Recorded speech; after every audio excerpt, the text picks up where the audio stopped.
मुख्यमंत्री हेमंत सोरेन ने कहा, राज्य में अतिवृष्टि से हुए नुकसान का आकलन करा रही है सरकार, प्रभावितों को हर संभव मदद देने की जताई प्रतिबद्धता।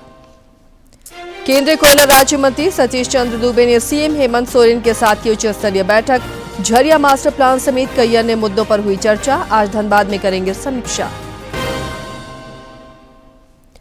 हजारीबाग भूमि घोटाला मामले में एसीबी ने की बड़ी कार्रवाई। सेवानिवृत्त आईएएस विनोद चंद्र झा को किया गिरफ्तार।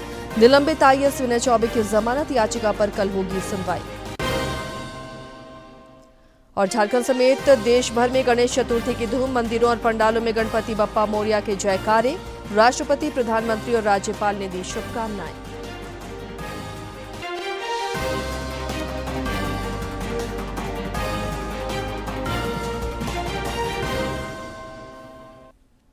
नमस्कार, खबरें झारखंड में आपका स्वागत है। मैं हूं आसिया नाजली और अब समाचारों पर नजर डालते हैं विस्तार से। प्रधानमंत्री नरेंद्र मोदी कल जापान के 3 दिवसीय दौरे पर रवाना होंगे। विदेश सचिव विक्रम मिस्री ने बताया कि प्रधानमंत्री 29 और 30 अगस्त को जापान के प्रधानमंत्री के साथ 15वें भारत जापान वार्षिक शिखर सम्मेलन में भाग लेंगे। Annual summit with Prime Minister Ishiba. It is also his first standalone visit to Japan in nearly 7 years. He last visited for the annual summit in 2018. Since then, of course, he has visited Japan, but that has been for multilateral engagements and other ceremonial events. So this will be a visit that will be fully dedicated to the bilateral agenda between India and Japan. This is also Prime Minister's 8th visit to Japan since he took office in 2014 and reflects the very high priority that this particular relationship has foreign relations.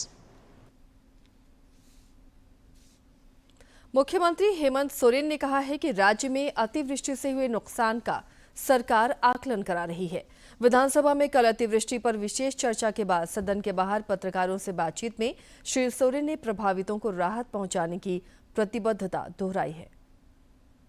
बहुत ज्यादा बारिश हुई है और इसको लेकर के सत्र के प्रारंभ में ही ये बात तय हुआ था कि इस विषय पर चर्चा होना चाहिए और जब से ऐसी स्थिति है हम लोगों की नज़र भी है पूरे राज्य के हालात पर जल्द से जल्द लोगों तक मदद पहुंचे, ये हमारा प्रयास। झारखंड के 2 दिवसीय दौरे पर आए कोयला राज्य मंत्री सतीश चंद्र दुबे ने कल मुख्यमंत्री हेमंत सोरेन के साथ रांची में उच्च स्तरीय बैठक की। इस दौरान झरिया मास्टर प्लान समेत कोल कंपनियों से जुड़े अहम मुद्दों पर चर्चा हुई। बैठक के बाद पत्रकारों से बातचीत में श्री दुबे ने बताया कि मुख्यमंत्री के साथ सकारात्मक चर्चा हुई है। जल्द ही बीसीसीएल, सीसीएल और ईसीएल से संबंधित समस्याओं का समाधान किया जाएगा। कोयला राज्य मंत्री आज धनबाद में बीसीसीएल, झरिया पुनर्वास और विकास प्राधिकार और जिला प्रशासन के साथ बैठक करेंगे। इस दौरान संशोधित मास्टर प्लान को लेकर ठोस कार्य योजना तैयार करने पर बल दिया जाएगा। प्रधानमंत्री नरेंद्र मोदी के आह्वान पर झारखंड के व्यवसायियों ने आज से अब स्वदेशी अपनाएं, आत्मनिर्भर भारत बनाएं अभियान की शुरुआत की। रक्षा राज्य मंत्री और रांची के सांसद संजय सेठ ने इस राज्यव्यापी अभियान का शुभारंभ रांची के मेन रोड से किया। इस दौरान उन्होंने स्वदेशी उत्पादों को दैनिक उपयोग में लाने पर जोर दिया।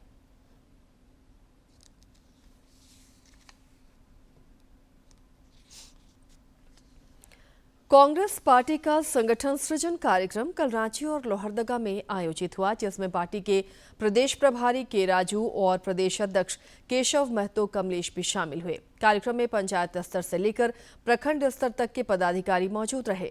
सम्मेलन में संगठन को मजबूत बनाने, पार्टी की नीतियों को आम जनता तक पहुंचाने और आगामी कार्यक्रमों की रणनीति पर विशेष चर्चा हुई।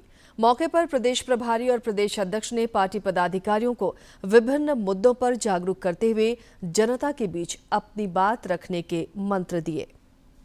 हर एक ब्लॉक में, हर एक पंचायत में हम कांग्रेस कमेटी को कॉन्स्टिट्यूट करने के लिए काम शुरू हुआ।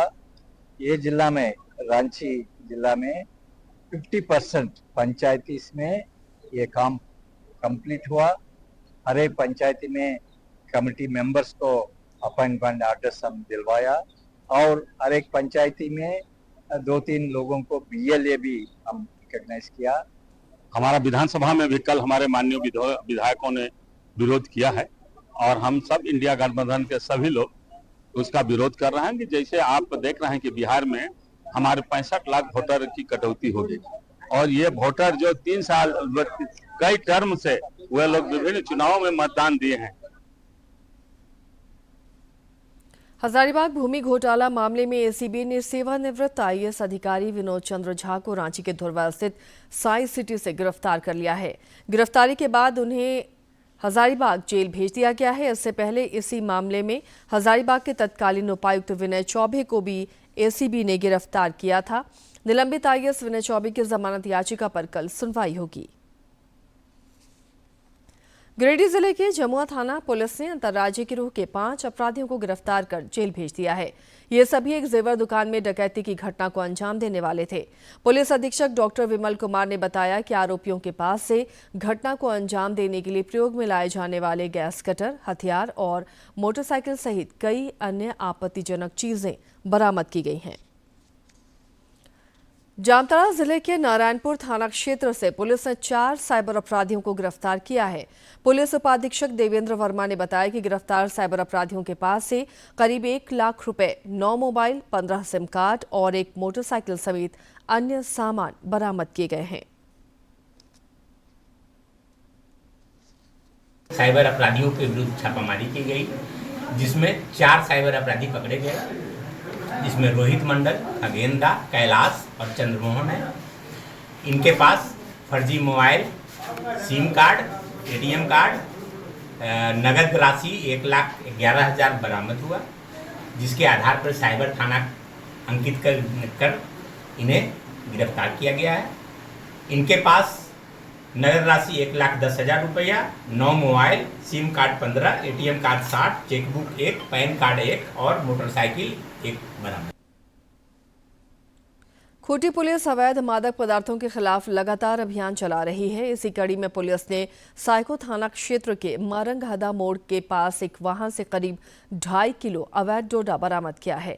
हालांकि अंधेरे का फायदा उठाकर वाहन चालक भाग गया। पुलिस अधीक्षक मनीष टोप्पो ने बताया कि बरामद डोडे की कीमत करीब 36 लाख रुपए है। उन्होंने बताया कि तस्करी में शामिल अपराधियों की पहचान और गिरफ्तारी के लिए छापेमारी की जा रही है।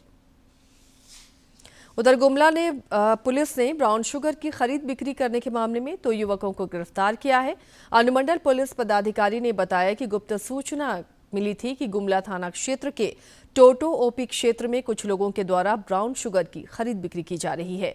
इसी सूचना पर तत्काल एक छापामारी दल का गठन किया गया और छापेमारी कर 2 युवकों को गिरफ्तार किया गया है। उन्होंने बताया कि गिरफ्तार युवकों के पास से करीब 10,000 रुपए नगद और 10 ग्राम ब्राउन शुगर समेत अन्य सामान बरामद किए गए हैं।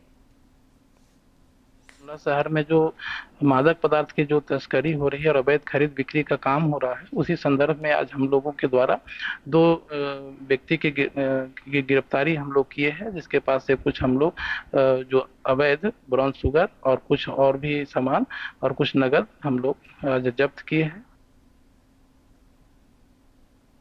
झारखंड उच्च न्यायालय में कल देवघर एम्स में सुविधा उपलब्ध नहीं कराए जाने के खिलाफ दाखिल जनहित याचिका पर सुनवाई हुई।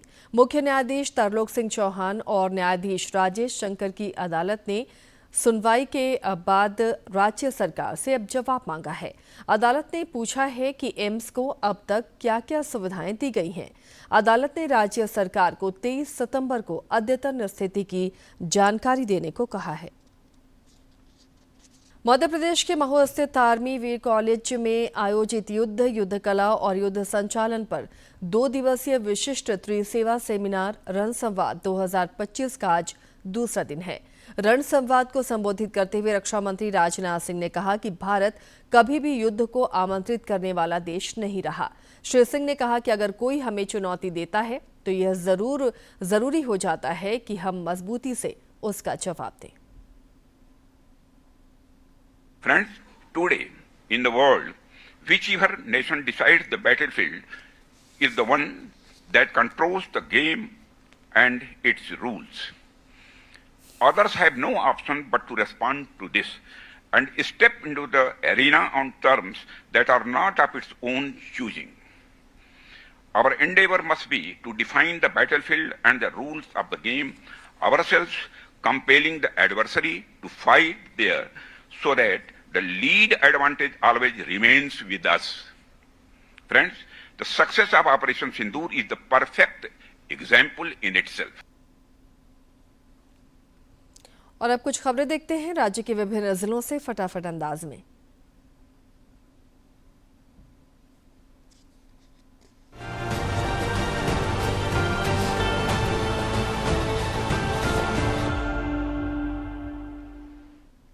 गुमला के भरनो प्रखंड में श्रम विभाग के द्वारा बाल श्रम के खिलाफ जांच अभियान चलाया गया। स्थानीय दुकानों और संस्थानों की जांच की गई, जहां कोई बाल श्रमिक नहीं पाया गया। प्रशासन का कहना है कि वो इस तरह ही छापेमारी जारी रखेगी। दुमका के कुमिरदाहा पंचायत में योजनाओं और विद्यालयों का निरीक्षण किया गया। आम बागवानी, अबू आवास, फसल बीमा और पेवर ब्लॉक योजना की प्रगति देखी गई तथा संबंधित पदाधिकारी को आवश्यक निर्देश दिए गए। धनबाद उपायुक्त आदित्य रंजन ने जनता दरबार का आयोजन कर जिलेवासियों की समस्याओं को सुना। इस दौरान अधिकारियों को प्रत्येक शिकायत का तुरंत निवारण करने को कहा गया। पाकुड़ जिले के सभी पंचायतों में बिरसा फसल बीमा योजना से संबंधित शिविर का आयोजन हुआ। जिला स्तरीय और प्रखंड स्तरीय पदाधिकारियों ने पंचायतों में बिरसा फसल बीमा योजना से संबंधित शिविर का जायजा लिया और किसानों को ज्यादा से ज्यादा फसल बीमा कराने के लिए कहा गया। खूंटी जिले में उप विकास आयुक्त की अध्यक्षता में जिला जल और स्वच्छता समिति की बैठक हुई, जिसमें स्वच्छता एवं जल जीवन मिशन की समीक्षा कर आवश्यक दिशा निर्देश दिए गए। उपायुक्त डॉक्टर ताराचंद की अध्यक्षता में आज जिला विकास समन्वय समिति की समाहरणालय में बैठक हुई। बैठक में पेयजल और स्वच्छता विभाग के द्वारा पूर्ण हो चुकी हर घर नल योजना का सर्टिफिकेशन पूर्ण कराने, लाभुकों की जलकर समिति गठित करने और कर संग्रहण का निर्देश दिया गया। कोडरमा जिले में आमजनों की समस्याओं के समाधान के लिए उपायुक्त ऋतुराज की अध्यक्षता में जनता दरबार का आयोजन किया गया। इस जनता दरबार में जिले के विभिन्न प्रखंडों से आए नागरिकों ने अपनी समस्या उपायुक्त के सामने रखी। जनता दरबार में ऑनलाइन दाखिल खारिज आवेदन पर रोक, मृत्यु प्रमाण पत्र, बीपीएल कार्ड सत्यापन, आयुष्मान कार्ड, आधार कार्ड बनाने, आवास योजना का लाभ देने, खेल मैदान निर्माण करने और जमीन विवाद जैसी समस्याएं सामने आई। हजारीबाग के समाहरणालय सभाकक्ष में उपायुक्त शशि प्रकाश सिंह के निर्देशानुसार जनजातीय कार्य मंत्रालय द्वारा आदि कर्मयोगी अभियान के तहत जिला स्तरीय उन्मुखीकरण कार्यक्रम का आयोजन किया गया। आदि कर्मयोगी अभियान का उद्देश्य पूरे भारत में अनुसूचित जनजातीय आबादी का विकास और कल्याण से जुड़ी प्रमुख योजनाओं को लागू करना है। लातेहार में आदि कर्मयोगी अभियान को सफल करने के लिए प्रेस वार्ता का आयोजन किया गया और मीडिया के साथ जानकारी साझा करते हुए बताया गया कि अभियान के अंतर्गत जिले के 269 गांवों का चयन किया गया। इन गांवों में शासन की योजनाओं की जानकारी साझा की जाएगी।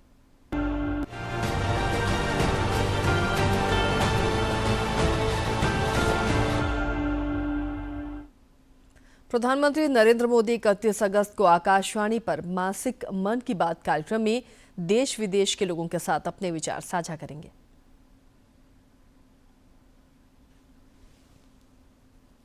मन की बात है जन जन की, संघर्षों के कुछ किस्से, कहानी कुछ सफलताओं की, अनकही विरासत की, उम्मीदें नए भारत की। महीने के आखिरी रविवार का रहता है इंतजार। मलयाचल के आंचल से विंध्याचल के आंगन तक, ब्रह्मपुत्र के घाट से हिमालय के विस्तार तक होती है मन की बात प्रधानमंत्री के साथ। तो सुनिए इस महीने 31 अगस्त सुबह 11 बजे मन की बात आकाशवाणी और दूरदर्शन के सभी चैनलों पर और प्रसार भारती के OTT प्लेटफॉर्म वेव्स पर सजीव प्रसारण लाइव स्ट्रीमिंग के माध्यम से। इसके अतिरिक्त आकाशवाणी और दूरदर्शन के YouTube चैनल और प्रसार भारती के ऐप न्यूज ऑन एयर पर सजीव प्रसारण लाइव स्ट्रीमिंग के माध्यम से। तो याद रखें, रविवार 31 अगस्त सुबह 11 बजे मन की बात। मौसम विभाग ने कहा है कि आज और कल राज्यवासियों को बारिश से राहत मिल सकती है। हालांकि 2 दिनों की राहत के बाद फिर 29 से 31 अगस्त तक राज्य के उत्तरी और दक्षिण भागों में भारी बारिश होने की संभावना है। इसे लेकर मौसम विज्ञान केंद्र ने येलो अलर्ट जारी किया है। झारखंड समेत देश भर में गणेश चतुर्थी की धूम है। मंदिरों और पंडालों में सवेरे से ही गणपति के भक्तों की कतार देखने को मिल रही है। बिल्कुल, आज गणेश चतुर्थी है और आज से गणेशोत्सव की शुरुआत हो चुकी है। गणपति घर घर विराज रहे हैं, तो वहीं पंडाल और मंदिरों में भी बप्पा के स्वागत के लिए श्रद्धालु उमड़े हुए हैं। लेकिन महाराष्ट्र की बात अजीब है, नई है और निराली भी, क्योंकि यहाँ की मान्यताओं से भरा सिद्धि विनायक का मंदिर हो या लालबाग के राजा का पंडाल, दुनिया भर से लोग यहाँ गणपति के दर्शन के लिए आते हैं। तो आपको दिखाते हैं यहीं की तस्वीरें।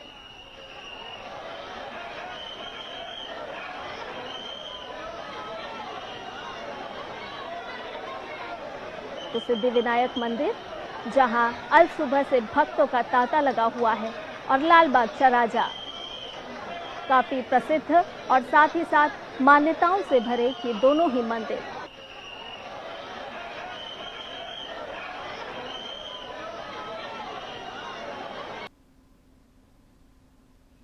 इधर गणेश चतुर्थी पर पाकुड़ जिले में भी दर्जनों स्थानों पर भव्य पूजा पंडालों का निर्माण किया गया है और भगवान गणेश की प्रतिमा स्थापित की गई है। आकर्षक रूप से सजे इन पंडालों में श्रद्धालु भव्य रूप से पूजा अर्चना कर रहे हैं। गणेश चतुर्थी के अवसर पर पाकुड़ में अलग ही नजारा देखने को मिल रहा है। भव्य रूप से बनाए गए पूजा पंडालों में विभिन्न प्रकार की भगवान गणेश की मूर्तियां स्थापित की गई हैं। जिला मुख्यालय के रेलवे मैदान, शहरकोल, हिरणपुर, महेशपुर समेत कई पंडालों में सुबह से ही श्रद्धालु गणपति की पूजा कर रहे हैं। आज पहले कलश यात्रा से इस कार्यक्रम का शुभारंभ किया जाएगा, उसके बाद मूर्ति पूजन होगा। कल दिनांक 28 तारीख को हम यहाँ बच्चों का सांस्कृतिक कार्यक्रम करवाते हैं और सब भोग भी लगता है। आज शाम में भी भोग की व्यवस्था है। परसों हमारा विसर्जन का रहेगा और इन लगातार 3 दिवसीय कार्यक्रम में पर डे यहाँ पर कुछ न कुछ भोग बनता है। बाबा गणपति की पूजा आराधना होती है। भव्य पंडालों में गणपति की प्रतिमा स्थापित कर वैदिक मंत्रोच्चार के धुन से पूरा क्षेत्र गुंजायमान है। गणपति की पूजा अर्चना के साथ साथ प्रतिमा दर्शन करने बड़ी संख्या में श्रद्धालु पूजा स्थलों पर पहुंच रहे हैं। गणेशोत्सव के मौके पर पूजा समितियों की ओर से अगले 3 दिनों तक भक्ति जागरण, सांस्कृतिक कार्यक्रम और डांडिया समेत कई सांस्कृतिक कार्यक्रमों का आयोजन किया जाएगा।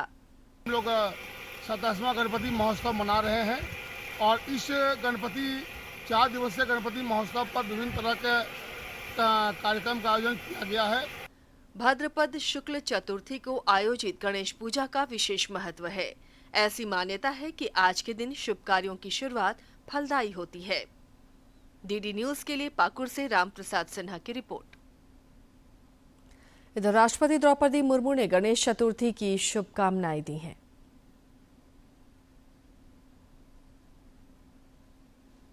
राष्ट्रपति ने सोशल मीडिया एक्स पर लिखा है कि देश विदेश में रह रहे सभी भारतीयों को गणेश चतुर्थी की हार्दिक शुभकामनाएं। यह महापर्व बुद्धि और विवेक के देवता भगवान श्री गणेश के जन्मोत्सव के रूप में हर्षोल्लास से मनाया जाता है। विघ्नहर्ता भगवान श्री गणेश से मैं प्रार्थना करती हूँ कि वे व्यक्ति निर्माण तथा राष्ट्र निर्माण मार्ग की सभी बाधाओं को दूर करते रहें और उनके आशीर्वाद से सभी देशवासी पर्यावरण अनुकूल जीवन शैली अपनाते हुए सशक्त भारत के निर्माण में निष्ठा के साथ कार्यरत रहें। गणपति बप्पा मोरया। प्रधानमंत्री नरेंद्र मोदी ने भी लोगों को गणेश चतुर्थी की शुभकामनाएं दी हैं। प्रधानमंत्री नरेंद्र मोदी ने भी देशवासियों को गणेश चतुर्थी की शुभकामनाएं दी हैं। एक्स पर लिखा है कि आप सभी को गणेश चतुर्थी की ढेरों शुभकामनाएं। श्रद्धा और भक्ति से भरा ये पावन अवसर हर किसी के लिए शुभकारी हो। भगवान गजानन से प्रार्थना है कि वे अपने सभी भक्तों को सुख, शांति और उत्तम स्वास्थ्य का आशीर्वाद दें। गणपति बप्पा मोरया। राज्यपाल संतोष कुमार गंगवार ने भी राज्यवासियों को गणेश चतुर्थी की शुभकामनाएं दी हैं। श्री गंगवार ने अपने संदेश में कहा है कि विघ्नहर्ता भगवान श्री गणेश जी का आशीर्वाद सभी के जीवन में सुख, शांति और नई ऊर्जा का संचार करे। झारखंड योग संघ की ओर से रांची में श्री अरबिंदो सोसाइटी की हिसल शाखा में हुई 25वीं झारखंड राज्य सीनियर योग प्रतियोगिता में रांची की टीम ओवरऑल चैंपियन बनी है, जबकि हजारीबाग की टीम उपविजेता रही। प्रतियोगिता में राज्य के अलग अलग जिलों से करीब 130 महिला और पुरुष प्रतिभागियों ने हिस्सा लिया। खेल जगत की और भी महत्वपूर्ण खबरें हैं, उन्हें देखते हैं फटाफट अंदाज में। भारतीय ओलंपियन सिफ्त कौर सामरा ने इतिहास रचते हुए कजाकिस्तान में जारी 16वीं एशियन शूटिंग चैंपियनशिप में महिलाओं की 50 मीटर राइफल 3 पोजीशन में स्वर्ण पदक जीता।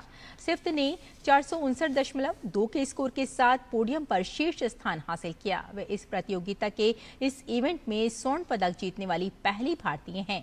इसके बाद सिफ्त ने अंजुम मौदगिल और आशी चौकसी के साथ मिलकर टीम गोल्ड भी जीतने में कामयाबी पाई।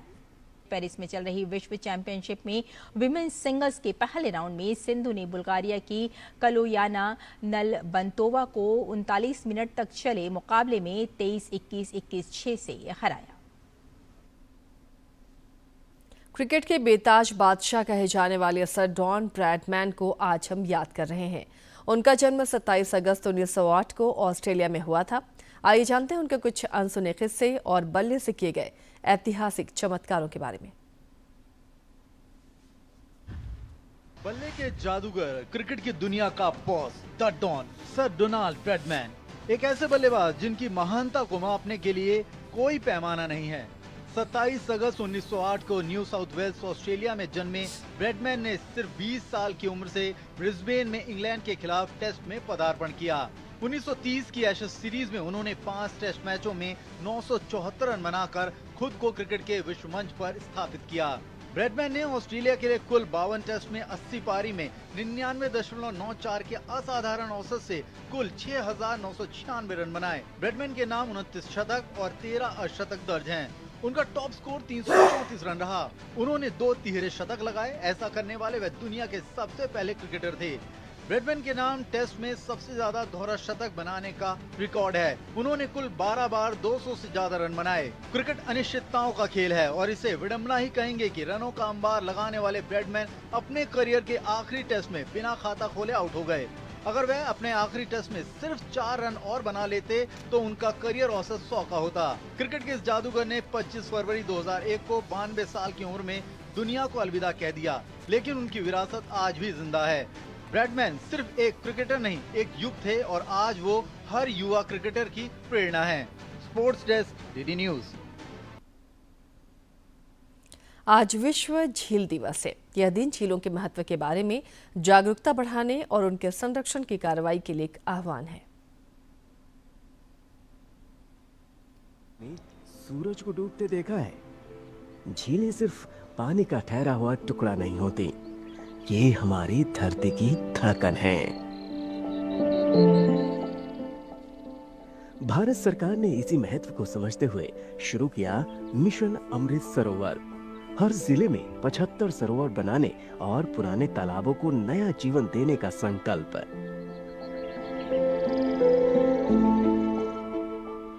आज 68,000 से भी ज्यादा अमृत सरोवर पूरे हो चुके हैं।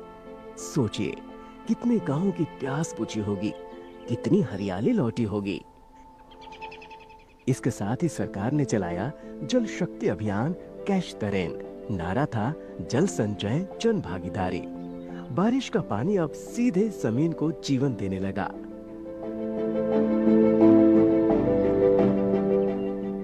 झीलें हमारी संस्कृति और इतिहास की गवाही भी हैं। महाराष्ट्र की लोनार लेक, जिसे बचाने और विकसित करने के लिए सरकार ने 90 करोड़ से ज्यादा का निवेश किया। वर्ल्ड लेक डे 2025 का थीम है lakes, the lifeblood of our planet. इन्हें बचाना मतलब अपना कल बचाना, क्योंकि अगर झीलें जिंदा रहेंगी तो हमारी सभ्यता भी जिंदा रहेंगी।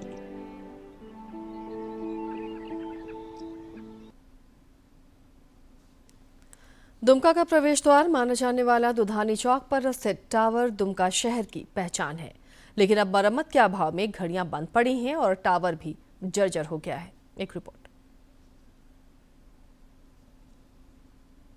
साल 1998 में दुमका के तत्कालीन सांसद बाबूलाल मरांडी के सांसद कोष से दुमका के दुधानी स्थित टावर का निर्माण कार्य शुरू हुआ था, जो साल 2000 में झारखंड बनने के साथ ही दुमका वासियों को समर्पित किया गया था। इसके कुछ साल बाद ही टावर की घड़ियां एक समय में अलग अलग समय बताने लगीं।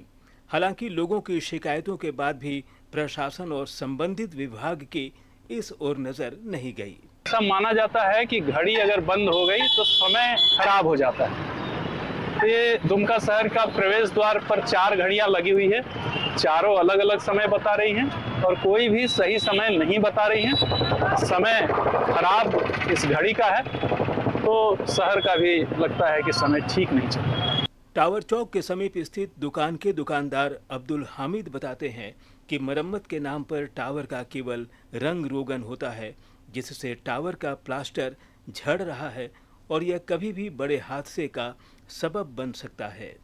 वह बताते हैं कि शुरू में टावर पर चढ़कर घड़ी में चाबी देने की व्यवस्था थी, जो अब नहीं है। मैं 24 घंटा में पहले आकर के कोई देता था या स्विच या कुछ भी देता था अंदर जा करके, उसके बाद तो चलता था, लेकिन नेकलेट बंद हो गया। NREP के कार्यपालक अभियंता ने इस संबंध में बताया कि पिछले साल जुलाई में 1,32,000 रुपये खर्च कर विभाग ने इस टावर का सिर्फ रंग रोगन कराया, लेकिन टावर या घड़ी की मरम्मत नहीं कराई गई। हालांकि उन्होंने भरोसा दिया कि वे इस दिशा में जरूरी कदम उठाएंगे।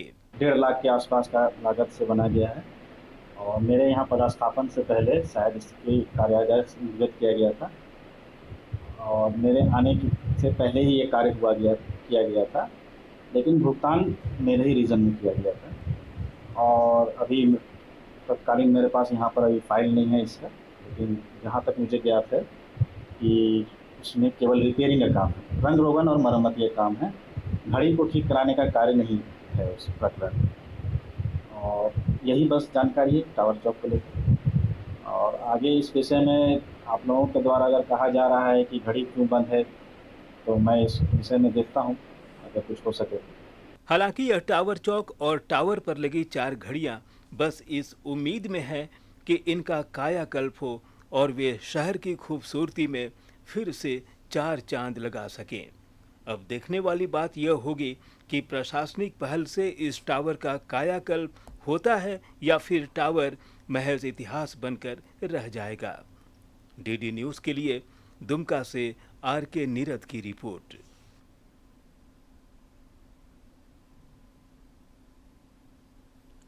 इसके साथ ही इस बुलेटिन में फिलहाल इतना ही, लेकिन चलते चलते एक बार फिर से नजर डालेंगे अब तक की सुर्खियों पर।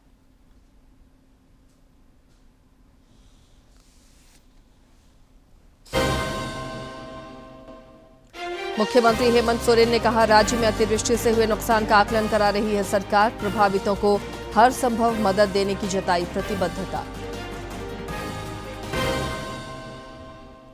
केंद्रीय कोयला राज्य मंत्री सतीश चंद्र दूबे ने सीएम हेमंत सोरेन के साथ की उच्च स्तरीय बैठक, झरिया मास्टर प्लान समेत कई अन्य मुद्दों पर हुई चर्चा। आज धनबाद में करेंगे समीक्षा।